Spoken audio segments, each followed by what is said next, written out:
Early on in this Serie A season, it's Immobile! Only for you, Laziali all over the world. Superb penalty! Sends the Olimpico wild, Lazio in front! Vittorio Campanile. Honestly, seeing what happened with the last captains of Lazio, I will give it to Djordjevic. And Alasdair McKenzie. So I'm just kind of going to wait beside my phone for the rest of the week and see what happens. But I suppose officially I am a free agent in the football world, so... I'm proud to present... Oh, clever turn inside! Lazio Lounge. Ciro, the hero who burst Milan's bubble! A hat-trick for Immobile! Lazio nearly out of sight! The best Lazio's podcast in English. Secchio. This time he picks the pass for Luis Alberto! For you, every week after Lazio's match. Lazio on fire in the rain! Oops, I did it again, would say Britney Spears. Lazio won again against Juventus. Incredible victory again, and I want to ask to my partner in crime, Alasdair McKenzie, did you shout more this time after Strakosha saving the penalty or when Murgia scored the winning goal? Love the Britney Spears reference, by the way. I think definitely this time, actually, Strakosha's penalty, just the drama around that, the end to that game was absolutely incredible. And I think when it comes to the moment of you thinking that you've essentially managed to mess things up in the last minute only for Strakosha to save it, it was too much. It was too much. I think my neighbours hate me now. Well, yeah, it was a typical finish for a Lazio match, right? You're winning, you're not struggling at all, and then in the last minute, a defender make a stupid mistakes and allow the opponent team to win. But this time didn't happen, luckily, and Lazio's third.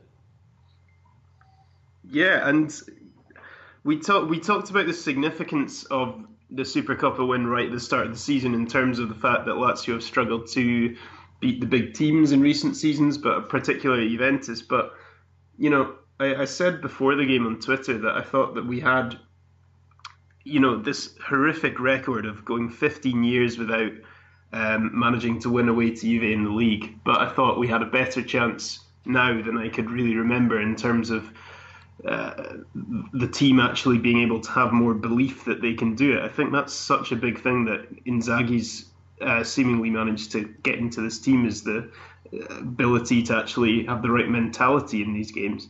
And you could really tell last night, because the first half wasn't great, but in the second half, the fact they came out, Inzaghi had clearly had words at half time, and the reaction was absolutely phenomenal. Do you want to start with the 30 seconds or I start? You go first.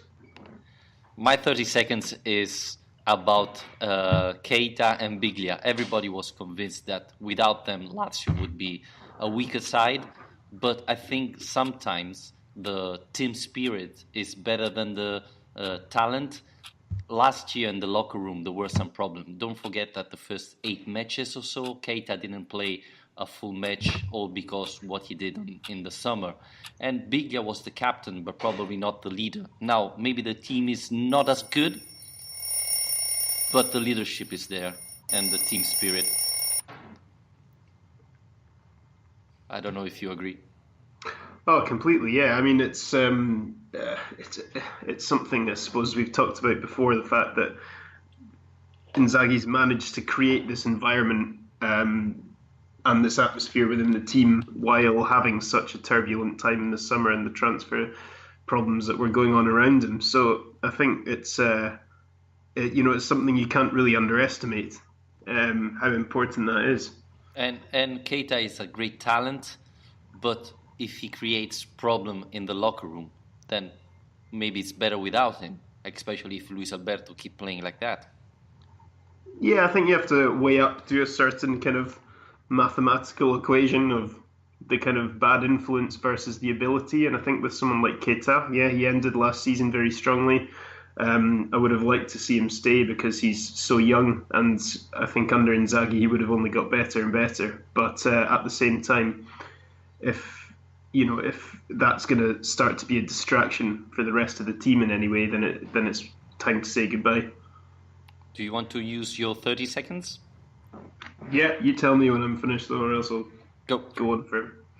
So I want to talk about Lucas Leiva. I think Lucas last night was absolutely outstanding. I think these are the games that we've signed him for. I think you really realised last night his international experience, his European experience, does really make a difference. And the fact that he's managed to come into a new league and still have such a calming influence over the team speaks volumes for what a player he is. His performance all around was brilliant. He was always available as a passing option. He was breaking moves up, and I think he really just has a great influence on the rest of the team, particularly the younger players, that they know there's somebody there who's seen it all before.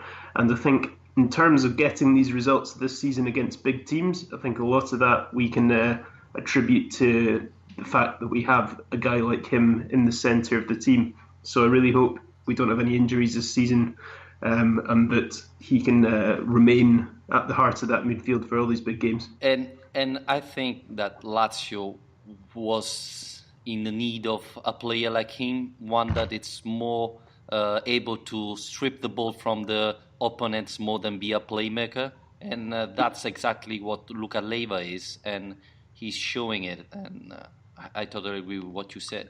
I think it was a terrific signing for Lazio.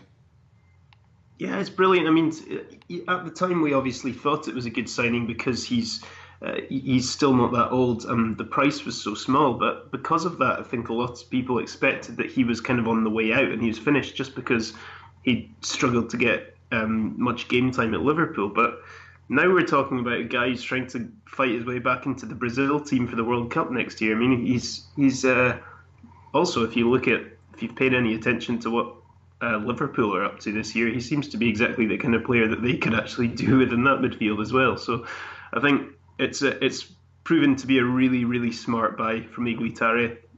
We've talked about Tare's hit and miss transfers before, and I think you've got to give him big credit for this one. And there are a lot of players that came in like needing to prove something. Luis Alberto again, Nani's here, things like that. So you can see that the team spirit is high, the motivation are high, probably better than last year. So it's really positive. It's really positive. I mean, the positivity has really come through a lot from the result last night. It's just, it's so significant. I mean, it's not only the first time that we've won there since 2002, like I said, but it's also the first time anyone has beaten Juventus there for over 2 years. I mean, it's an incredible result, and especially given the fact that for half of that game, Lazio really weren't at their best. I thought the first half was far too slow. They were really doing okay in terms of keeping the ball, but they just weren't creating anything. The tempo was so low. Ciro Immobile wasn't managing to get into the game at all. So the fact that they managed to turn it around to such a kind of extreme like they did in the second half, I mean, I saw a few people talking about this on social media, the fact that in the past, going a goal down away to Juventus, you would throw your hands up in the air and say there's absolutely no way we're going to get back into this game. And sometimes you would see that attitude from the players on the pitch as well. But there was none of that yesterday. And this team is very different.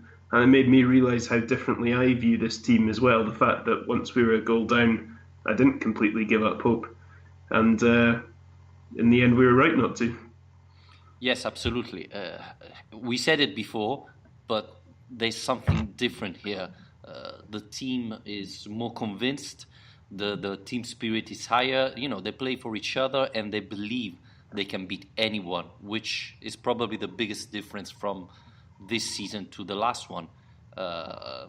If you consider Lazio's third, and they already played against Napoli, Milan, and Juventus, and they only lost one match.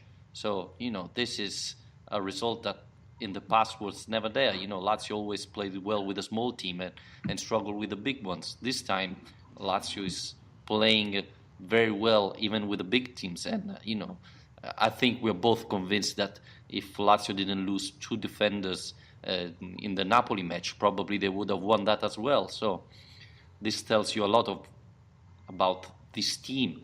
I know everybody's talking about thinking about Scudetto, the Champions League. I think what I like about this team is they're not setting target. They're thinking just of the next match and see how they go. And that's really the right thing to do now. Yeah, and the other really encouraging thing, I suppose, is the fact that the main concern we had in the summer was the fact that we're playing in 3 competitions and this squad didn't really seem to have enough depth to it. But we've already had so many injury problems. Like you said, against Napoli, losing 3 defenders in 1 game. Felipe Anderson, Nani haven't featured all season, basically. And yet we're still managing to beat Juventus away, beat Milan at home, win the Supercoppa, and all of this is being achieved without a full-strength squad. So I think we can be really optimistic about. I'm not going to nail my colours to the mast and talk about Scudetto, but I think we can be very positive about the way that the fact that there's more to this squad perhaps than we expected. Absolutely. I think it's smart to don't declare that they're looking for the Scudetto. 1, because it's too early. 2, to not put too much pressure on this team. But the results are there, after beating Juventus away, then, you could beat anybody. But let's not point it out. Let's think in the next match. Already Thursday, there's a very important match in Europa League against Nice. That will be a key match. So let's focus on the next one. And then, in January, February, you start setting the targets because it's near there. But at the moment, it's too early. What will be interesting as well is if we get to January and we're still in a position like this where you're actually still up in the kind of title pace, I suppose, would be to see if Lotito is willing to actually, try and bring in some quality to add to the squad at that stage. I think one thing important is that this season Lazio finished with like 30 millions of revenue. So this time there is the money to do it. And seeing what Tare have done, I mean, it could be very interesting. Let's hope this time they have a better winter transfer market than they usually have.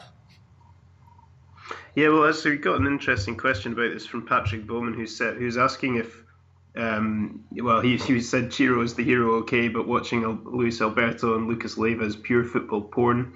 I wonder what Tare could do with some money, or is he a low-budget specialist, or is it all Inzaghi? Do you think that it's something we haven't really seen before, I suppose? I mean, obviously, decent money was spent on the likes of Milinkovic-Savic, but Tare doesn't specialise in big money transfers. But would you trust him with a big budget? Absolutely. I think the problem is that he never had it. So, buying a big player it's easy. You know his talent already. You know his value. It's tougher when you have 5 million euros and you have to buy a striker or something like that.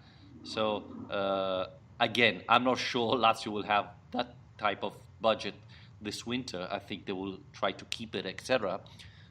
But if you give the chance Tare to spend 20 millions on a player, I'm going to be looking forward for that because it could be a huge signing. Yeah, we'll just have to kind of hope that there's no contractual issues at that point as well. Stefan de Vrij and the likes managed to get tied down. That's the next big thing, I suppose. But no, I think a lot of people been kind of asking about how much this changes objectives for the season.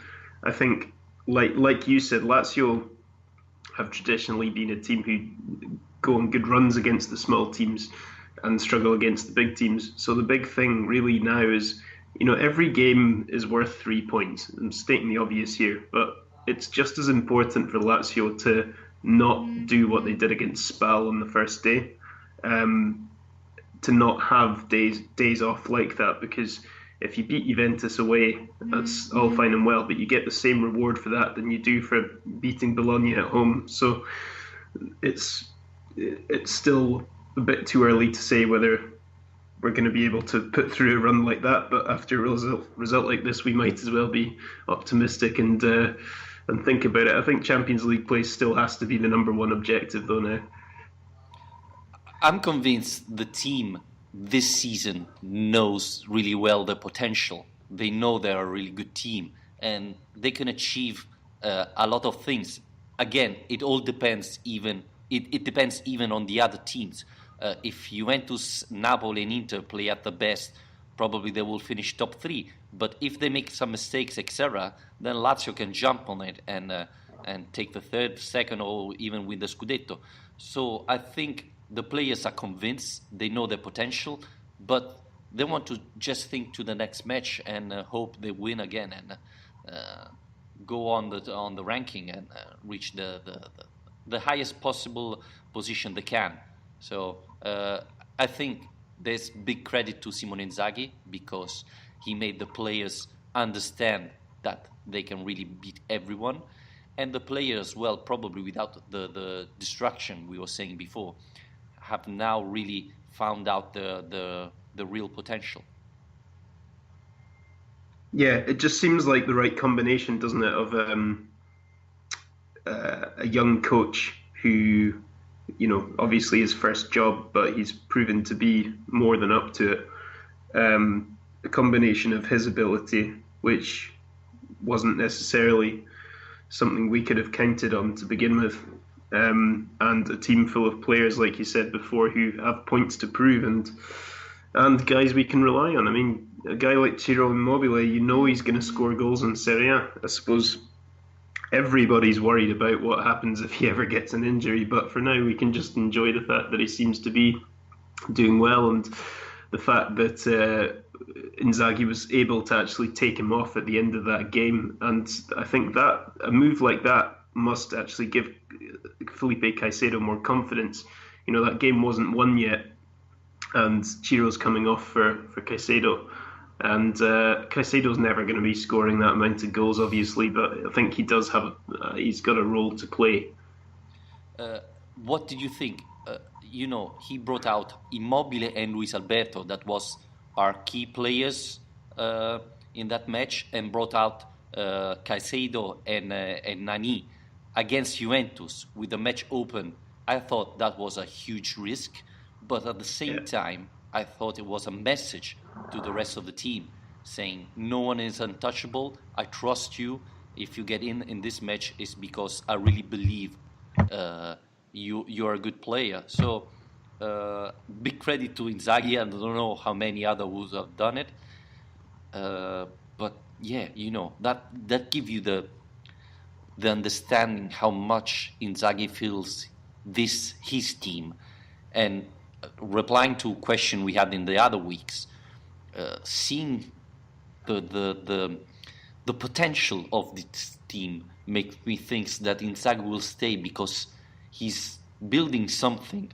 I don't think it will be a Scudetto this year, but he's building a team that maybe next year, 2 years' time, could really, really compete for the Scudetto in Italy. Yeah, definitely. I mean, that was what we were talking about last week with that question about if he can replicate the kind of thing Simeone's done at Atletico.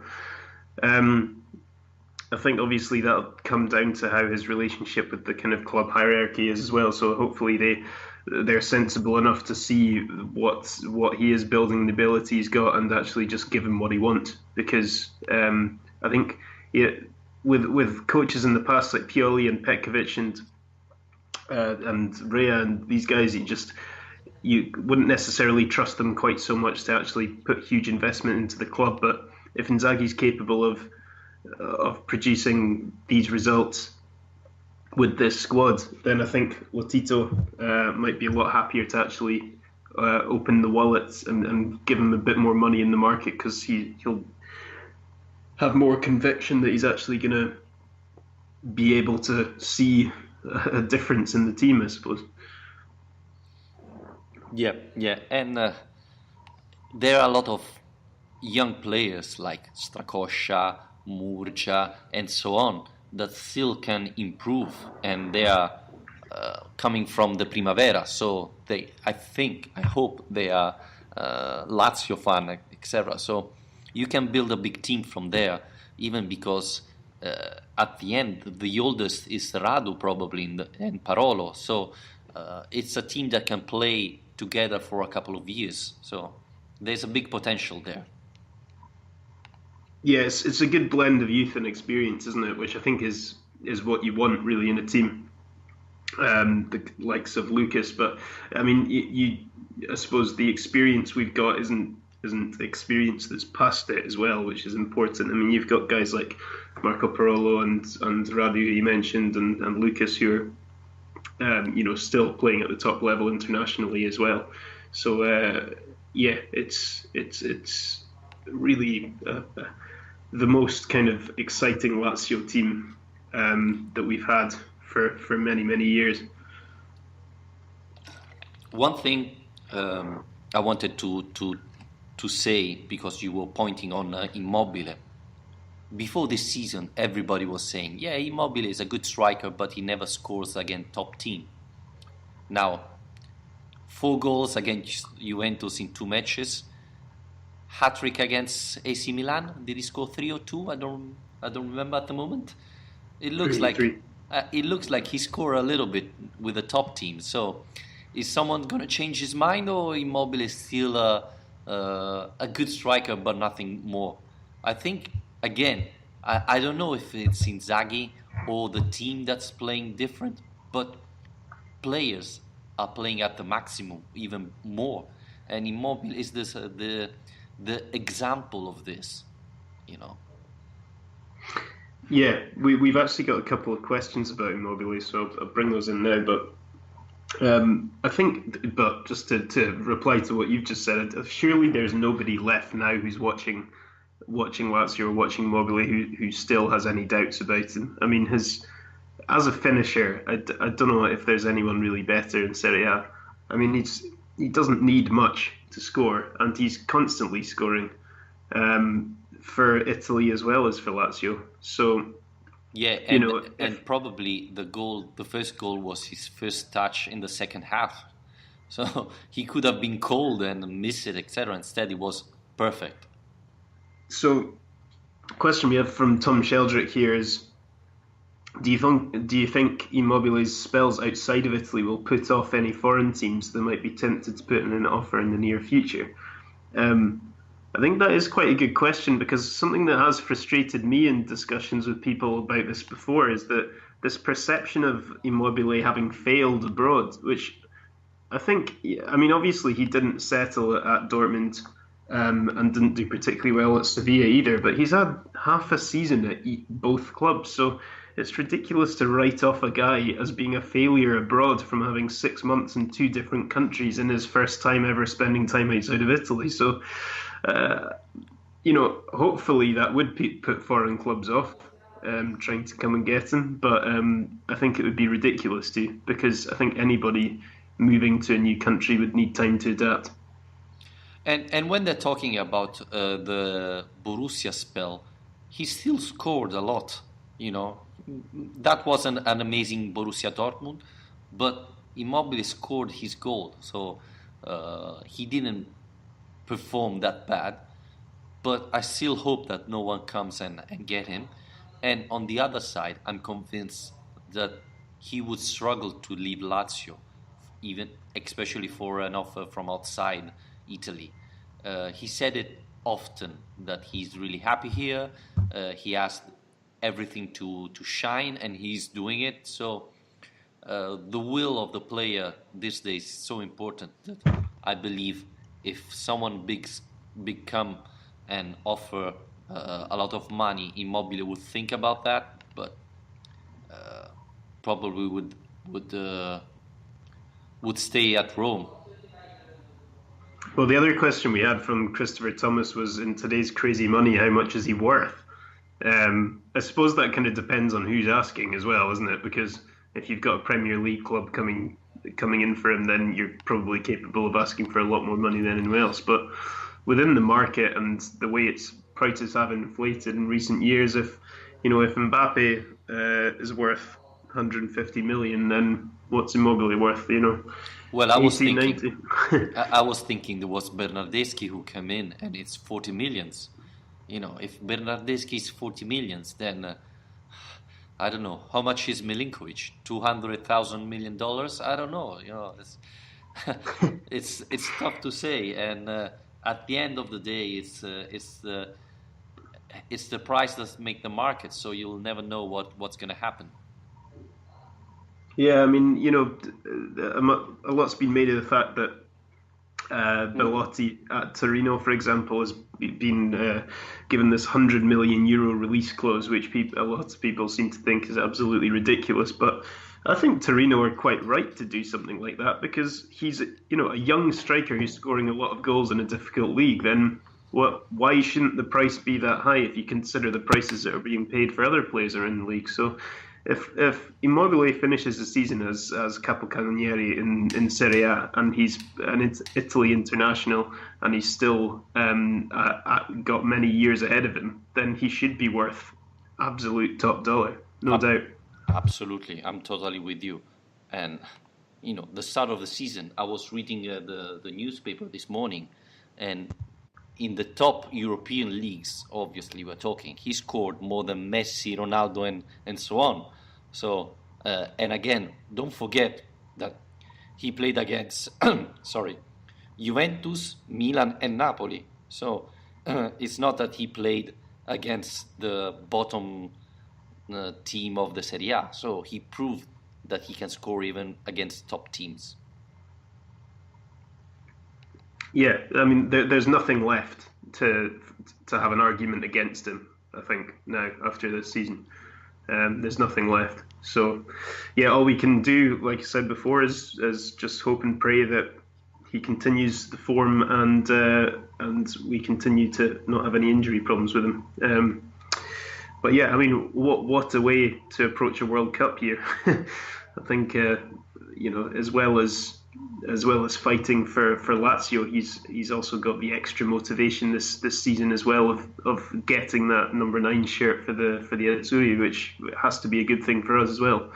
And it's quite interesting. And well, there's that, yeah. But you're coming to the wrong guy for sympathy here. Yes, sorry. But assuming Italy do get through their playoff, then it's always interesting in World Cup years to see the kind of extra drive certain players get, and I think that's yet another thing that we can hopefully use to our advantage. Yeah, we can see. I mean, I always a little bit scared about that. You get the players that come back from the World Cup that are really tired, maybe someone injured, they come back very late, so they lose the start of the season. So you'll never know what's happened. Yeah, although judging by the way things have been going under Ventura, I'm not convinced Italy will be at the World Cup for very long if they do get there. Unfortunately, yeah. Longer than Scotland, though. That's too easy, though. Yeah, that's no competition. Just to pick up on a couple of comments we've had about the game and so on. One of them from AS Ansari said it was a great game, but still our defence in the first half was shaky. Lulic made some errors in passing. I think Lulic was coming under a lot of criticism in that first half, Vittorio. I mean, I've raised concerns quite frequently about him playing in that left wing back role. I don't think it's suited to him, and I've not been impressed with his form so far this season. He did, to be fair to him, improve in the second half, like most of the team did, but sometimes he's far too sloppy. And last night I think was not particularly encouraging again. Yeah, I agree. Again, and the thing is, with this top team, you can feel the difference. You can see why Lulic is not a world-class player. He has speed, he has physique, he knows the right movement, etc. But he makes far too mistakes when he's passing, and a couple of them were really dangerous. And against Juventus, you cannot allow this to happen.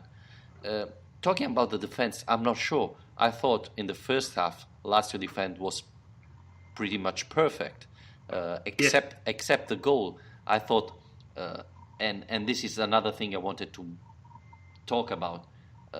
Did you see Mandzukic on Saturday night? Because I didn't.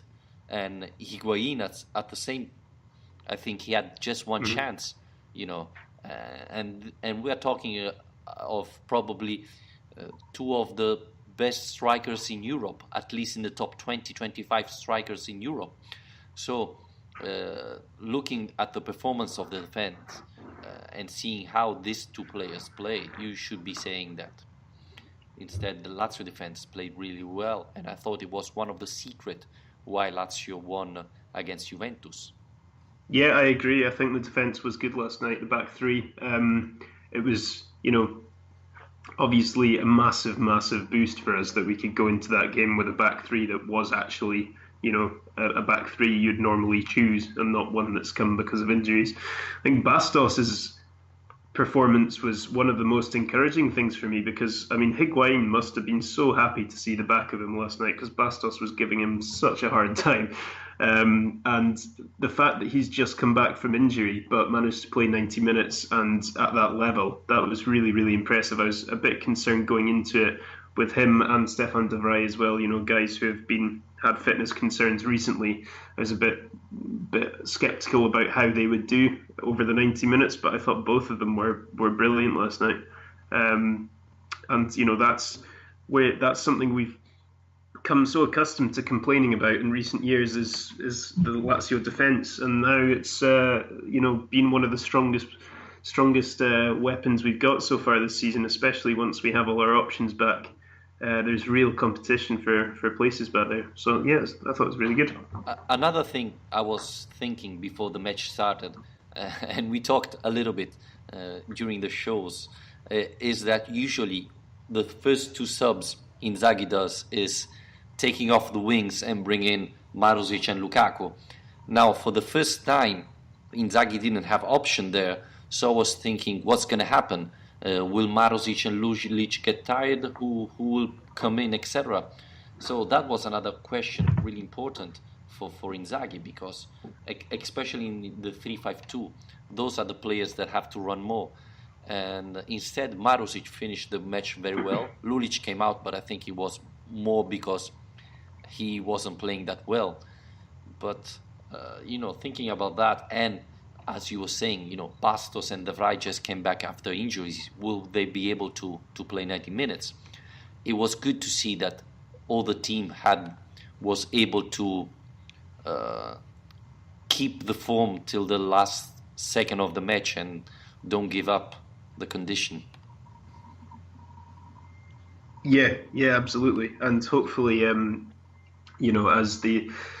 as the weeks go on and we get more players into the squad, we're not going to have to worry about these things quite so much. But there's still a good handful of players who are waiting to return, and the options are going to look pretty good. But once they do, a couple of other questions. I just wanted to pick up on a couple of kind of technical ones as well. So, one of them was from Widya Ari, who's asking why Buffon's foul was only a yellow card. I thought it was a red. I think that it is worth explaining that this rule did change last summer. It was a last man tackle was a red card before, but they actually changed that last summer so that it's now a yellow as long as there's an attempt to play the ball. So it wasn't supposed to be a red card. There used to be the kind of triple punishment where it was a penalty, a red card, and the suspension. But then the kind of rule makers, I suppose, decided that was a bit too much. So yeah, it was a yellow card.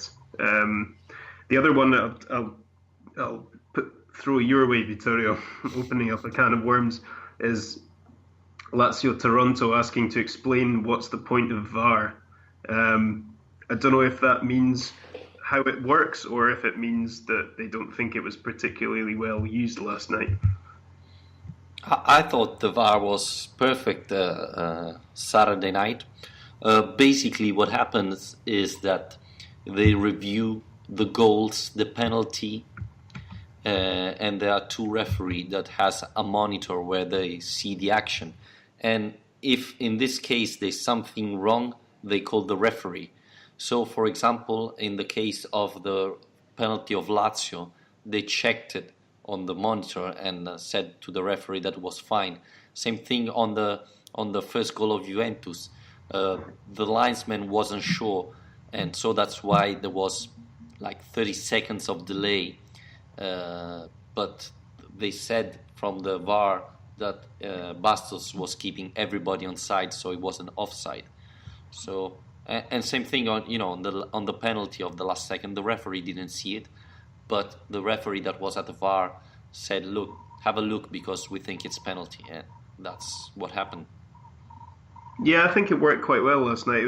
Haven't seen much of it this season. It's been one of these things that there's been all sorts of kind of controversies about in Serie A so far, but it hasn't really affected Lazio matches yet. It was disappointing that both times it was used last night it went against Lazio, but you can see the use of it. It didn't take too long for the decisions to be made. The Patrick one was unfortunate. If this happened last season, then we would have just got away with it and it would have been the end of it. But as soon as you're looking at the replay of that tackle, I think it was pretty clear that the penalty's been made. But yeah, I think the one thing that's confused me and many others, as far as I can see, is when the referee kind of decides to go to it or not. I mean, there is this criteria of 4 events where you can use it, but it seems still very much up to them whether to actually go to use it or not. I think they should use the same tactics they use for tennis. Every player has to challenge, so they can ask for a challenge anytime, and you have to. If you get it right, you have it back. If you challenge and it's wrong, you lose one challenge, so you have only one left. And when it's done, it's done. So I think that would be the best option, because sometimes it's an offside. Or, for example, the thing Inzaghi was saying after Spal, he said that there was a free kick just centimeters near the box.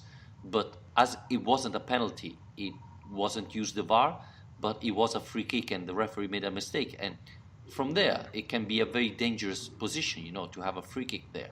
So you should be able to extend the VAR and just give the coaches 2 chances per match.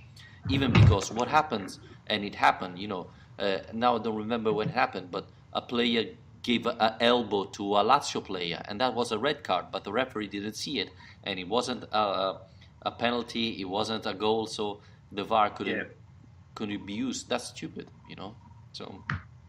Yeah, I think people's main concern with it is just that it's going to slow the game down too much. But I think last night was quite a good example of it being used quite effectively. But then again, there have been other times where it's taken, 5 or 6 minutes out of the game in order to get a decision made. So I don't know. It's an interesting idea. I think if you allow coaches to start deciding when their appeals are being made, then that might slow it down a bit more than if it's up to the referee. But potentially also be a kind of fairer way of doing it. So, I think we'll get used to it as time goes on. And I think they're gonna change things to improve it. So maybe we're gonna see this challenge coming up. Yeah. Another question that's just popped up on my feed here was Christopher Thomas again saying, "How does it feel to me that we can now win a big game with you doing the show on the same weekend?" Well, to be true, it feels pretty good. You were there for the Supercoppa. I was, yeah. It was just the Milan game, I suppose, but I was very disappointed to miss that one. But yeah, this is quite a good run actually. Now 2 Juventus wins, got to be pretty happy with that. So basically, when there is Juventus, you can do the show. Otherwise, you're dangerous. Otherwise, I'm dangerous. Yeah, I was there for Spal, but You're not yeah, helping yourself. no. We'll see. We'll see what happens this week as well. It's gonna be an interesting week. But just to carry on with a few more of these questions, actually, this is kind of something we started talking about at the very start of the show, but we might as well come back to it, which was a few people kind of asking similar things, I suppose, about our ambitions. So Texas Laziali says, maybe we're still high after the win, but is it foolish to be thinking about the Scudetto, or should our hopes simply be qualifying for the Champions League? Rami El Gendi, great victory. Lazio and Inzaghi keep getting our hopes very high. Can we win another title this season? And Christopher Thomas, again, thump Milan, beat Juve away, possibly could have beat Napoli. Why not go beyond tipping a top four finish? Should the team work for the title? So, there we go. What do you think it would take for a genuine Scudetto challenge? Do you think we would have to, for example, throw away the Europa League? No, I believe the team, the players, even Simone Inzaghi know the potential of this team, know that they can. Sky probably is the limit for some players, but at the same time, there's luck, there's injuries, there are a lot of factors that can depend your position on the league. And I agree with Simone Inzaghi and the players. They don't think of winning the Scudetto. They think only of the next match. If you win 10, 11 match in a row, then you're going to be probably on the top or second position. And then things can change. But talking about Scudetto now, it doesn't make sense. It's only adding pressure to the team, and they don't need that. So I believe the players in the locker room know that this team has a big potential, can achieve everything. As I said before, it depends even on the other teams. If Juventus from now on start playing at the high level, I think Juventus is still the best team in the league. But if Dybala starts missing penalty, if Higuain plays bad, if Barzai is not fit enough, etc., then someone else can win it. Napoli is there, Roma, Inter, etc. I think Lazio is in the mix, and obviously they have to try to reach the Champions League spot, but they have to go one match at a time. Now this Thursday there's another important match for the Europa League, and just think to the next one, even because already you're going to lose a lot of energy because you have too many competition. If you start thinking, starts making tables like, we have to win the next one, then we draw the next one again, and then away, blah, blah, blah, you just lose energy for something that you cannot control. So let's focus on the next match and see what happens in 6 months' time. Yeah, I'm sure that's the message he'll be getting across to the players. And yeah, like I said towards the start of the show, I think once it gets to January, maybe that's the time that you start kind of having slightly more long-term vision, just because it's the time of the season where I suppose the market opens up again, so you can actually evaluate what you want to do if you need to change anything. And as you were saying, remember that Felipe Anderson still didn't play a minute. Nani played, but probably now is just fit. So before he wasn't in full condition. So add these two to the mix. You don't know what could happen. Lazio could be terrific, amazing with Luis Alberto, Felipe Anderson, Nani, and Immobile. Or it could be a bad mix, or they could get injured, etc. So you still really don't know the full potential of this team. Yeah, definitely. I think in terms of actually answering this question, I would say that my take on it is that my ambition for the season is to get back in the Champions League, and anything else is a bonus, because that at the start of the season was an objective that looked possible, but not necessarily a foregone conclusion by any means, given how much the other clubs have strengthened over the summer. So getting back in the Champions League would be huge for Lazio, and in terms of Rami's question of can we win another title this season, I think, for example, the Coppa Italia has to be, it's a relatively, I wouldn't say easy, but it's a cup competition that you don't have to play an awful lot of games to actually go and win. And the fact that Lazio are winning these big games against the big teams, which essentially the Coppa Italia is, it just ends up being a series of kind of the biggest teams playing against one another most of the time. It's very rare you see an upset in that competition. And so, Lazio have fallen short in the Coppa before by losing finals to Juventus, but now we're beating Juventus in these games. We do in the derby games, but I think the Coppa seems like quite a realistically achievable title for Lazio to win this season, simply because they're proving that they can win these big games against domestic rivals. We already won a title this season, don't forget. Yeah, he did say another title. Okay. To be fair. So the trophies just keep stacking up. I think we also won Podcast of the Year, didn't we? So Absolutely. I forgot to tell you, sorry. Took all the royalties for yourself. Absolutely, I have the trophy here at home. Moving on, in terms of looking ahead to this Europa League game this week, Vittorio, there's a few questions about this injury situation. Do you want to give an update on that? Rami Elgendi's asking if anyone's going to be coming back for Thursday. Well, it looks like Nani and Caicedo should start this Thursday. Talking about injury, Wallace should be the only one able to recover for Thursday. Again, I don't know if Inzaghi is going to risk him, but I think it's an important match. So it depends a lot on De Vrij. I believe that if De Vrij is still not 100%, then probably Wallace could play in his place, etc. But Wallace is the only one who could recover. Felipe Anderson is not injured anymore, but he has to recover the conditions. So I don't think he's going to be able to start. He can come in and play, but don't think from the beginning. Yeah, someone else, Forza Lazio, good name, was asking, do you think Anderson and Nani should start in the Europa League since the team's running well? I think that seems extremely likely to happen, especially now that they've both come on at the end of the Juventus game too. So it'll be interesting, to see a bit more of how Nani can play in that role or not. I mean, the other thing people have been asking about is Sally Zeman and saying where will Anderson fit in. Lazio Fans Ireland picking up on a similar point, saying if we keep up this form, think about Scudetto, there we go. And it'll be interesting when Anderson comes back from injury. So that, I suppose that's what people are asking now, Vittorio, as well, is that yes, it's brilliant that we've still got a player like Felipe Anderson to come back, but then again, where do you fit him in?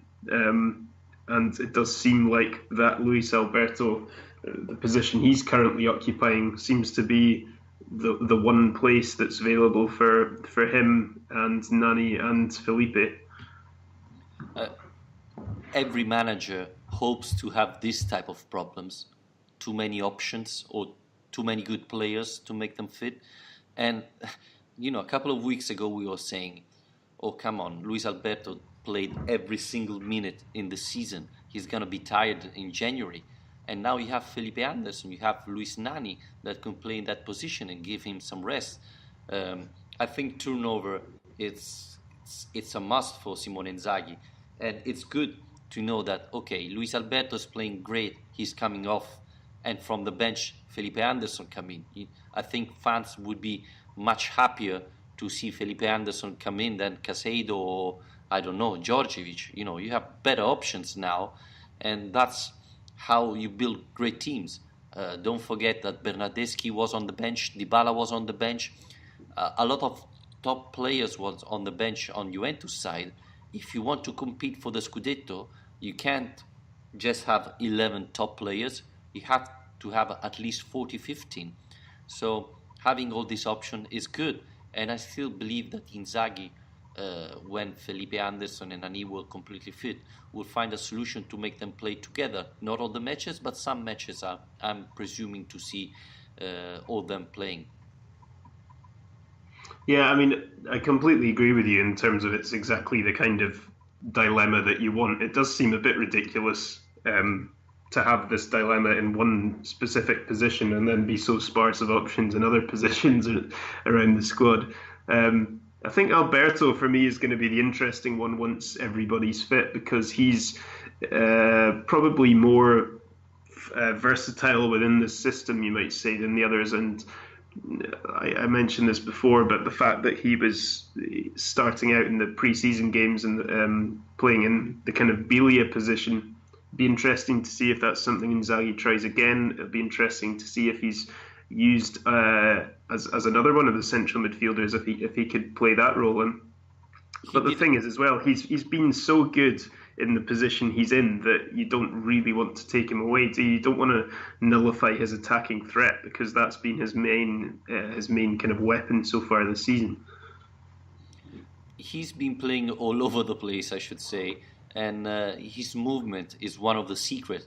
He comes back, he goes near Immobile, so it's tough to mark him, because you don't know if the defenders should take him, someone of the midfielders should take him. But I think you'll agree that in the last 3-4 matches, especially in the last 20 minutes, you could see he was tired. So having the chance of taking him off, making him rest, and bring someone like Felipe Anderson in the game, for example, would be a huge difference for Lazio, because especially when the other team is tired, you bring up a player like that can make the difference. It's going to be really, really tough for the other teams. Yeah, absolutely. I mean, you said before there that you wouldn't be surprised to see all three of them play together in the same team. How would you see that team lining up? I think Inzaghi have multiple options. Let's bring in the mix even Milinkovic-Savic. Imagine one time you don't want to play Milinkovic-Savic, then you can play or Felipe Anderson or Nani as a falso 9, or you can play, Nani and Felipe Anderson on the side, Luis Alberto in the middle, and Immobile, the lone striker. The team can be a little bit off balance, but with 4 players like that, it's going to be really tough for the other team to defend. So it could be an option. I'm not saying this can happen with big teams, but with small teams can be an interesting option Lazio can have. Yeah, I think if you had the 3-4-2-1 system with those two, Nani and Felipe Anderson, both behind Immobile, with Alberto behind them, I mean, that is an incredible kind of wealth of creativity you've got in the team. I think you would have to counteract that, I think, with less attack-minded fullbacks, probably, in terms of, and I don't think you could put those three in the midfield and then have Lukaku and Marasic on the sides, because it would just be probably a bit too gung-ho. But you have Lucas Leiva and Parolo that are very experienced and smart players. They can give the balance to the team. Well, that's the other brilliant thing about Lucas, is which we saw last night, is that when somebody does commit to, for example, last night there was a moment when Stefan de Vrij did a brilliant interception, and he just stormed on forwards like we've seen him do so many times, and gave the ball to Alberto, I think, and then he just continued his run into the box looking for a cross. And I'm not convinced you would see a centre back have the confidence to make a move like that unless he knew he has the security of Lucas behind him.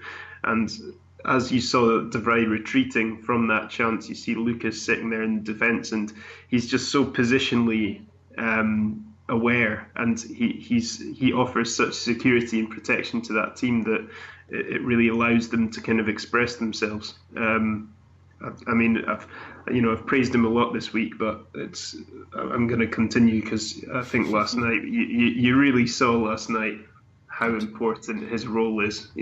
Absolutely. Don't forget that last year we lost against AC Milan, and I think the first one or the second goal Parolo had the ball and De Vrij was going on the AC Milan box. Parolo passed the ball to a Milan player and the counter-attack was terrific because De Vrij wasn't there.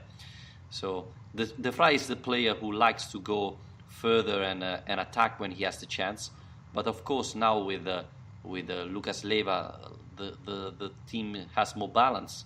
And I don't want to say that he's a better player than Biglia. I think they're a different player, but the leadership, the experience that Lucas Leiva has is much better than the one that Biglia has.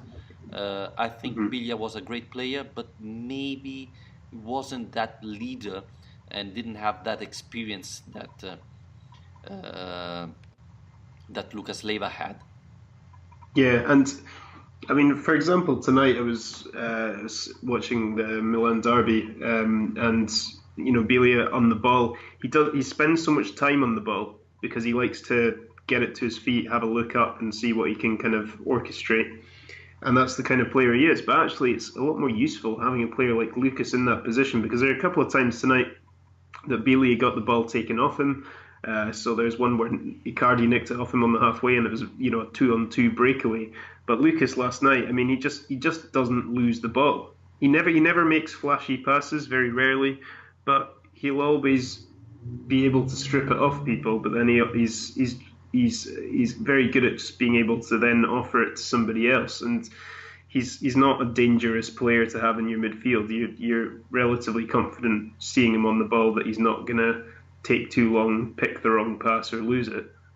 Yeah, I mean, as you were saying, he's not going to be flashy, but he's going to be so important for your team. And this doesn't mean he'll never make mistakes, but you saw it yesterday. He was so fundamental. At a certain time, Juventus was having a counter-attack in the second half. And guess who was there and stopped everything? Lucas Leiva. He's so important for that. So, I mean, he was a top signing. Yeah, absolutely brilliant. Man of the match for me. Can I jump in and say, because Tare have spoken this morning, and we were talking about Cáceres, what happened with Cáceres, etc. And he said that Cáceres will come to Lazio this January. So he said it. I think that it's a sort of official announcement. I don't know what you make of it, but I think. Well, I mean, we've spoken about Cáceres before. I mean, he's a experienced defender. He's very flexible in terms of he'll be able to play anywhere in that back three, but also at wing back as well. So very useful option. Obviously, he's not had the best season so far because Verona have had an absolutely shocking time of it. But I'm sure he's a player that Inzaghi will be able to make the most of. He's not a player I would expect to come in and automatically win a first choice spot in that team anywhere. But given the problems we've had defensively and at wing back in terms of injuries, it'll be really useful to have a guy like him there. And he can play in multiple positions. So he can play left back, can play in the three line defenders. Yeah, anywhere in that back five, really. And he has experience. I think, if you add a player with that experience, with that potential, because a couple of years ago, I thought he was one of the best defenders. So it would be a great value for Lazio. Let's hope that we don't get any other injuries. But eventually, with the Cáceres in, I think Lazio have a lot of options. Yeah, apart from that centre forward, I suppose. But that's a story for another day. Well, Casado, again, he's not going to be like Ciro Immobile scoring a lot of goals, but he has power, he's fast, he can become useful. Of course, you don't have to think that he's going to be like Ciro Immobile, he's going to be a different player. And we're going to value him much more next Thursday when I think he's going to start against a very important team. That will tell us which type of player we're having. Yeah, it's always going to be hard for guys to really make an impression off the bench with so limited minutes, I suppose, as like he has, and you're being asked to go on with 20, 15 minutes left and make your mark, and that's not always going to be easy. So these are the games really for Caicedo to make an impression. But from what we've seen so far, I think he's not someone who's going to score hatfuls of goals himself, but he does seem to be very good at actually bringing in the players around him. So he holds it up very well, and he's quite good at actually creating space and creating chances. So I think if you have him alongside someone like Nani, like we will probably see on Thursday, that it'll be quite interesting to see that how Caicedo manages to actually create the space for Nani to be at his best. He missed an incredible chance Saturday night. He did. He really did. But he's up against a very good goalkeeper, obviously. But you've really got to be scoring those chances. And but he proved why he can be useful, especially. When Lazio has to counterattack. He's physical, he's fast.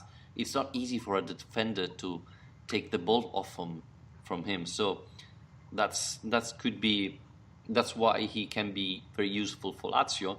And he showed he can play with Ciro Immobile. So it gives a lot of options. But again, don't expect him to score 20 goals. No, 2 would be quite ambitious. Come on. He already scored 1. Yeah, he's off and running. No, I mean he's I think he was the second top scorer in South American qualifying for Ecuador. Yep. So he clearly can score goals when he gets on a run. His record at club level is pretty shocking, and that was one of the main concerns we had when he was signed in the summer. But but he does have international pedigree and definitely has a role to play. Other question? Can we close it here? Or? No, we're all out of questions now. Okay, so great victory for Lazio, 3rd position. Really exciting to see the team perform that well. Let's hope that this week that comes is another good one. There's a tough match on Thursday, and then back to Serie A. Let's see who recovers for Lazio. If Felipe Anderson make his debut next Sunday, we're gonna see, and we're gonna talk next week. Thanks, Alasdair. Thank you very much. Looking forward to it. Absolutely. Have a nice weekend, and always Forza Lazio. And there it is. It's Lazio's moment. Thanks for listening to this podcast. Remember, you can follow Lazio Lounge on Twitter and Facebook. Subscribe to our podcast on iTunes, Spreaker and YouTube. And always Forza Lazio. I'll tell you what, Lazio will be drinking copiously.